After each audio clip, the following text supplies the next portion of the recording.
Welcome back to the BookEnds YouTube channel. I'm James McGowan. I'm Jessica Faust. And today we are back in Querylandia. We are discussing the query blurb. We always say, well, you always say, actually, back cover copy. Always say back cover copy. And for those who don't know what the query blurb is, so every query letter has a description of the book. And that is called the blurb. And like James says, it's back cover copy. It is not a synopsis. A synopsis is a different beast altogether. A synopsis is about 2 pages longer than a query blurb. And a synopsis tells you sort of key details of the story as well as the ending.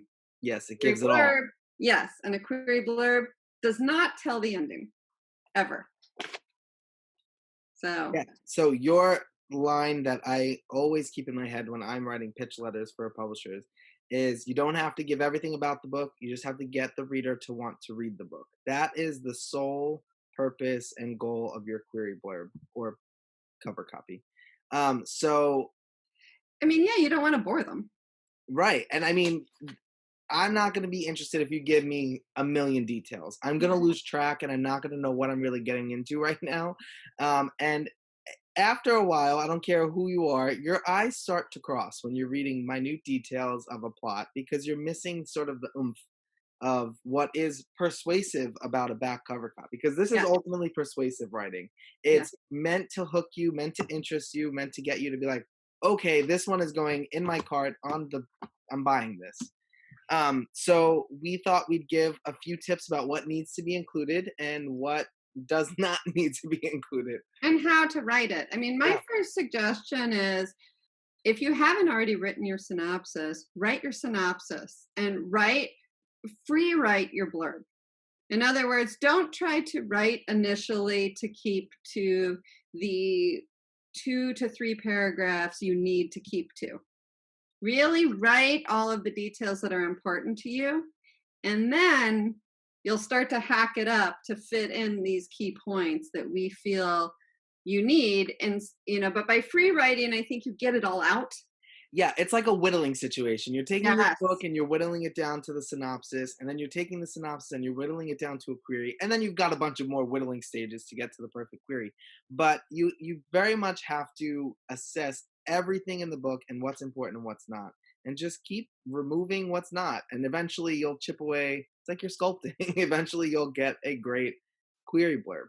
Yes. So the first thing is, well, there's no order to this, but I'm going to go with the first thing are key characters only. Yes. I don't think a query blurb should honestly list more than 3 characters. And honestly, a 3rd character might be a problem. Yes. So my thing is I'm always keeping 2 to 3 characters, and 3 often I'm like, oh, do we need that person? Yes. Can I change that person with her husband, her father, his don't cousin? Give their name maybe. Right. Can I whittle it down like that? Because once you're starting to throw a bunch of pronouns in there, I don't know how to keep things straight, because again, it's 3 paragraphs, and if it's filled with pronouns, that's a lot of places and characters to keep straight in your head. Well, and honestly, how important is it? Right. I mean, when I read a book, what's really important? It's that character I'm reading about and what happens to that character. And I typically don't care about the character's best friend, and I don't need the names of all 6 kids.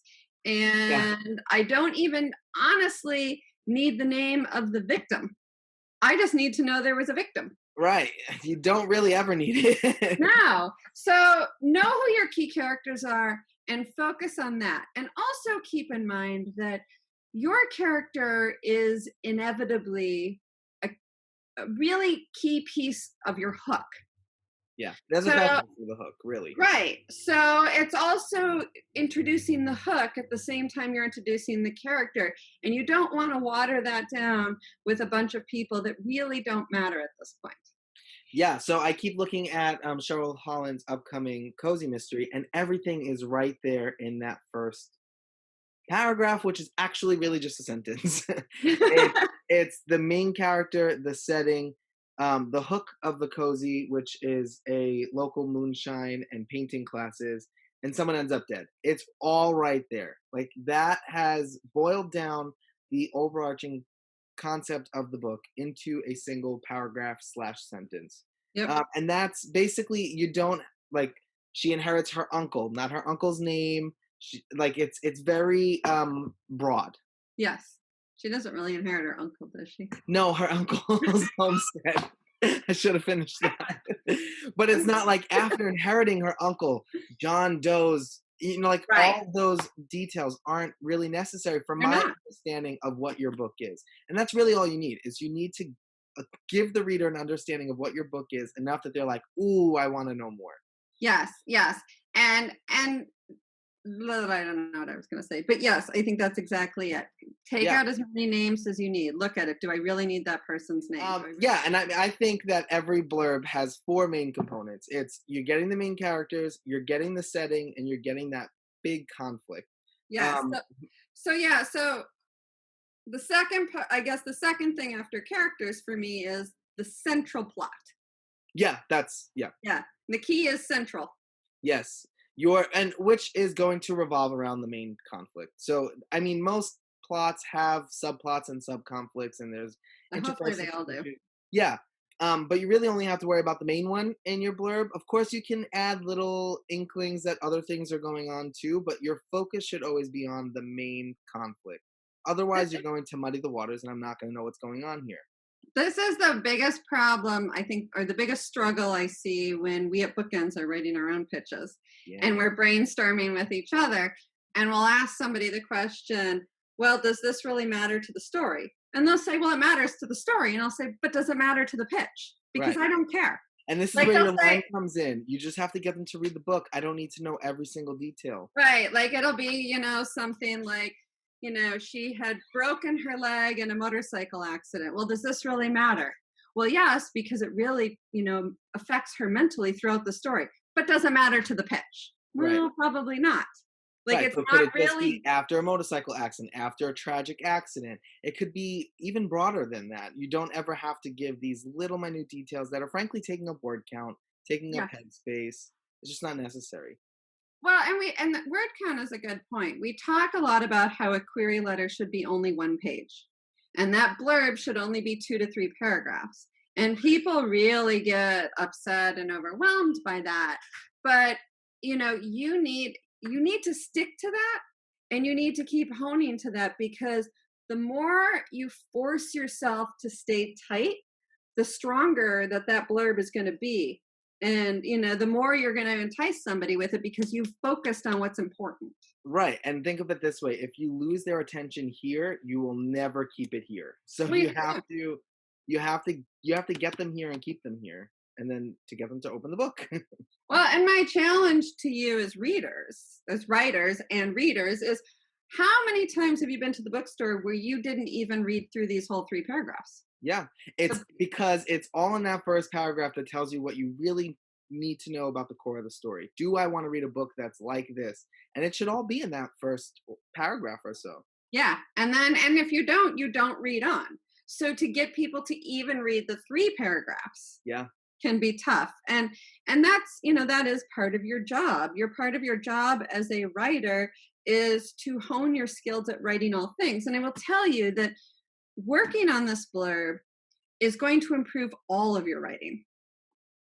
And then besides the fact that you need to weed out the extra characters and extra plot points, we don't really need to usually know the secondary plot points. We need to know central plot, maybe a little bit about how we got there. yeah. Like, inherited the uncle's moonshine shop or whatever. Right, That's but how we we don't got need the backstory of after her uncle dies in this accident, she moves back to Kentucky from this place. We don't need all of that backstory. You just there. really have to whittle it down to the most, like the bare bones. The bare bones. Yep. And the third thing, which we have touched on, but the third key point that needs to be in your blurb is the hook. And the hook could be a variety of things. It could be the moonshine paint shop. It could be who the character is. It could be, an inciting incident that launched everything. whatever it is that your hook is, it has to play into that blurb, because that is a really key selling point Yeah. for agents and publishers and everybody else to sell your book. Readers are going to the bookstore looking for what you write, the genre that you write. That's what readers are going to the bookstore looking. Now they're looking for something different in that area that you write. So what is it about your book that's different? That hook. And one of my suggestions, that if you are a regular subscriber, by now, I hope, is to write this blurb before and while you're writing your book, and go back to it as you're writing your book. If suddenly you find that protagonist Irma is taking second stage to best friend Rosie, and you're finding that you're focused way more on Rosie than you are Irma, then I think you need to look at your blurb and go, well, does the blurb need to change? Is this book really about Rosie? It's like your North Star. Pardon? It's like your North Star. You're always using this to kind of keep yourself focused on the core of what you found your story to be when you were conceptualizing it. Yes. And that could be changing the book to fit the blurb, or rewriting the blurb to fit the book and seeing if you can rewrite the blurb. If the book is changing and you're trying to write the blurb and finding you can't, then I would go back and look at the book and think, well, maybe the book has gotten so far off course that it's muddled. There are too many characters and too many plot points, and I've lost the central point of everything. Yeah, the interplay between them is really interesting, because everyone thinks like, oh, now that I wrote a book, I can write my query letter and get people to read it. But they really do go hand in hand because of how much the query letter says about the book and how much the book says about, like, their interplay is a lot more intertwined than people think.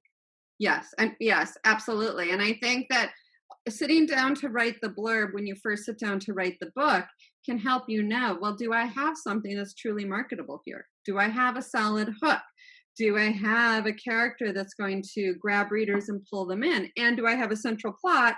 And I get this a lot, where books don't necessarily have a central plot. They have a theme and an idea, but there's nothing that really happens that drives the story. One more point that I think every query needs, that I think a lot of readers and writers can find in their favorite books blurbs, is a little bit of intrigue and persuasiveness. Like, there's always that little bit of leaving you hanging, of making you ask questions. And it is hard to kind of balance that, giving all the information that the reader needs and making them want more. But the best advice that I can give is to read a ton of back cover copies. Go to your bookshelves and pick them off one by one and just start reading how people do it. You'll find that there's a structure to certain genres. There's a structure to, there's a few different structures actually, and finding which one best applies to your book and how you can sort of give the reader what they need, but leave them hanging and wanting more. Of course, that's the hardest part about it all. But I do think it's one of the most important aspects of every blurb is. Yeah, absolutely. And honestly, I think your idea about structure and persuasiveness are exactly on point. Find the structure that works for your book and pop your book into that. Yeah, it's perfectly fine for you to pull a cozy mystery off the shelf. You're like, my cozy is similar to this, and just start replacing. Of course, you can tweak it and change it. You don't have to, plagiarize verbatim. That's not what we're suggesting here, but just taking their structure and plugging your book into it and saying like, okay, I've got everything I need here. How can I spice it up? How can I make it more in my voice? How can I do this? Yeah. It's a great way to get started. When you think about it, you're doing that with your book writing. In some way, shape, or form, every book has a structure, and every author writes to a certain structure. Right. Most plots have been written before. Right. And then puts their own spin and twist on it. And you're going to do the same thing with your blurb and your copy. You're going to find the structure that fits your book, and then you're going to reshape it for your book. Exactly. So don't be afraid to lean on your fellow writers however you can, whether that's a critique group like we always suggest, just simply going to the bookstore and reading other people's blurbs. And if you're new to our channel and this is your first video on blurb, note that we've done letters that will discuss the other parts of the query letter in great detail. This is just that one piece, the blurb. Exactly. So we hope this was helpful. Don't forget to like and subscribe, and we hope to see you back here next time. Bye.